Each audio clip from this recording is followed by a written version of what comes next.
안녕하세요. 불량TV입니다. 오늘 전해드릴 이야기는요, 유일무이한 월드컵 최악의 조추첨, 1982년 스페인 월드컵의 조추첨 이야기입니다.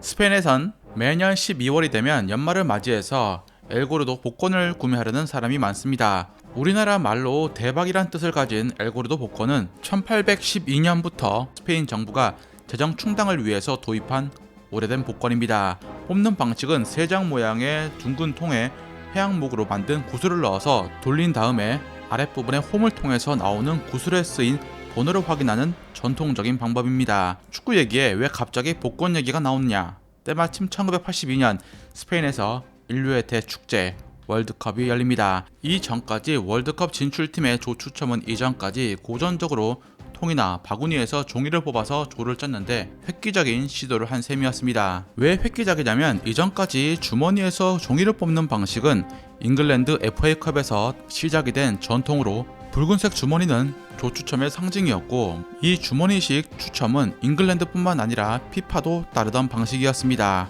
잉글랜드 FA컵 추첨식엔 지금까지도 종이에서 구슬로 바뀌었다지만 이 빨간 주머니는 반드시 등장합니다. 따라서 스페인에서 이 당시 실제로 쓰던 복권 추첨 기계를 월드컵 조추첨 행사에 써보는 것은 큰 아이디어였습니다.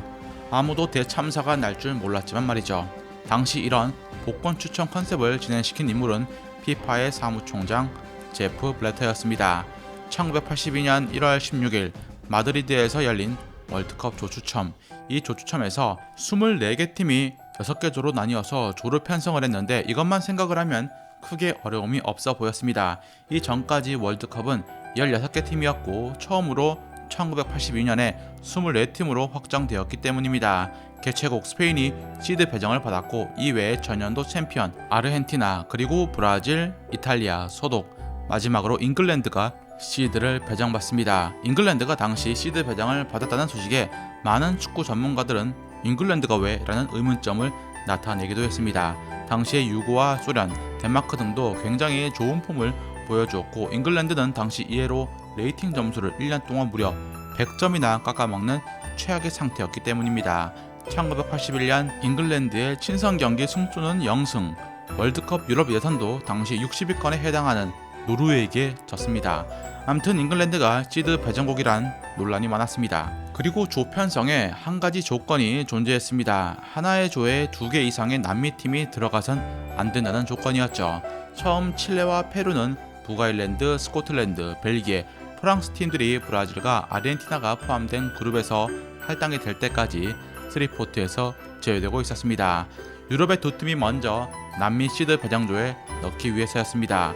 그런데 갑자기 벨기에와 스코틀랜드 조 추첨통이 돌아가더니 벨기에가 뜬금없이 이탈리아 A조에 들어가고 스코틀랜드가 아르헨티나 조에 들어가는 일이 발생합니다. 유럽 2팀이 브라질과 아르헨티나 조에 들어가야 하는데 엉뚱하게 이탈리아 조에 들어간 게 문제였습니다. 행사장은 대혼란에 빠졌죠. 중계를 하던 BBC 아나운서도 카오스라고 말을 했고 물을 마시던 케빈 키거는 웃음을 참지 못했을 정도였습니다. 제프 블래터는 추첨이 잘못된 걸 알아차리고 다시 통을 돌리라는 지시를 내립니다. 월드컵 역사에 추첨을 다시 하는 것도 처음인데 통까지 말을 안 듣는 일이 벌어집니다. 공들이 통 아래에 껴서 밖으로 나오질 않은 것이었죠. 관리자가 통을 쳐야 빠져나올 수 있었는데 이는 엄연히 규칙 위반이었습니다. 어쨌든 추첨은 다시 진행이 되어서 벨기에가 아르헨티나 조에, 스코틀랜드가 브라질 조에 들어가서야 정상화가 됩니다. 현장에서 지켜보던 축구 기자들은 난리가 납니다. 타임즈지 기자는 역대 최고의 황당함이라는 표현을 쓰며 잘못된 추첨으로 월드컵이 진행이 되었다면 월드컵은 멸망했을 것이라고 강도 높게 비판했습니다. 데일리 미러는 이럴 거면 추첨을 도와주는 스페인 소년들이 공을 뽑는 방식이 더 재밌었겠다라고 비꼬았죠. 이 당시 조 추첨을 도왔던 스페인 3명의 아이 중 11살 막내 후앙 후에메다는 너무 긴장해서 뭐가 어떻게 돌아갔는지도 몰랐다라고 당시 상황을 전했습니다. 피파는 이번 사건을 통해서 교훈을 배웠고 이후 기계 대신 사람을 사용하여 추첨을 하는 완벽한 시스템으로 돌아가겠다라고 말했습니다. 다음 월드컵인 1986년 월드컵 조추첨에선 이런 통돌이들은 사라졌습니다. 즐겁게 보셨다면 구독과 좋아요 클릭을 부탁드립니다. 다음 이야기에선 팀 플레이의 정점에선 이상적인 선수로 화려한 플레이가 없이도 세계 최고 바늘에 오른 한 분에 대해서 소개해드리고자 합니다.